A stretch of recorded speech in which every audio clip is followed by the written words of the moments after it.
স্কলাৰশ্বিপৰ টকাখিনি সোমাইছে নে নাই সেইটো চেক কৰিবৰ কাৰণে আপোনালোকে ফাৰ্ষ্ট অফ অল যিকোনো এটা ব্ৰাউজাৰত গৈ আপোনালোকে সাৰ্চ কৰিব Pfms বুলি Pfms বুলি সাৰ্চ কৰি আপোনালোকে ক্লিক কৰি দিব ক্লিক কৰি দিয়াৰ পিছত ফাৰ্ষ্টতে এটা লিংক ওলাই আহিব হেতু লিংকত আপোনালোকে ক্লিক কৰিব ক্লিক কৰি দিয়াৰ পিছত আৰু এটা পেজ খোল খাব যত নেকি আপোনালোকে এডভান্সত ক্লিক কৰি proceed to Pfms to click কৰি দিব তাৰ পিছত যেটো Pfms ৰ অফিচিয়েল ওয়েবসাইট আছে তাতে আপোনালোকে ৰিডাইৰেক্ট হৈ যাব তাৰ পিছত আপোনালোকে স্ক্ৰল ডাউন কৰি আপোনালোকে ইয়াতে দেখা পাব যে KnowYourPayments লিখা আছে তাতে ক্লিক কৰি দিব তাতে ক্লিক কৰি দিয়াৰ পিছত আপোনালোকে আৰু এটা পেজ দেখা পাব যত নেকি আপোনালোকৰ বেংক ডিটেইলছ খুজিছে আপোনালোকে যেতিয়া স্কলাৰশ্বিপ কৰিছিলে তেতিয়া নিশ্চয় এটা বেংক একাউণ্ট নম্বৰ দিছিলে হেতু বেংক একাউণ্টৰ ডিটেইলছ ইয়াতে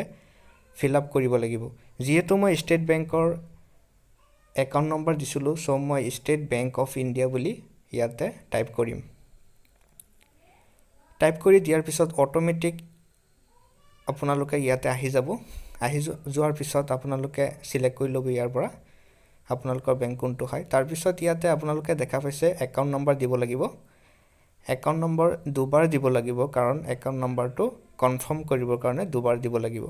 একাউণ্ট নম্বৰটো দুবাৰ দিয়াৰ পিছত তাতে তলত এটা ক্যাপচাৰ কোড লিখা আছে হেতু যেনেকে আছে তেনেকে তাতে বৰাই দিব বৰাই দিয়াৰ পিছত ইয়াতে থকা সাৰ্চ বটনত ক্লিক কৰি দিব সাৰ্চ বটনত ক্লিক কৰি দিয়াৰ পিছত আপোনালোকে দেখা পাইছে যে ইয়াতে কিমান টকা সোমাইছে আহি গৈছে সো আপোনালোকে এনেকে স্কলাৰশ্বিপৰ টকাখিনি সোমাইছে নে নাই আপোনালোকে জানিব পাৰিব সো ভিডিওটো যদি ভাল পাইছে তেন্তে লাইক কৰিব আৰু মোৰ চেনেলটো সাবস্ক্ৰাইব কৰিব সো আজিৰ কাৰণে ইমানেই লগ পাম নেক্সট ভিডিওত টেক কেয়াৰ বাই বাই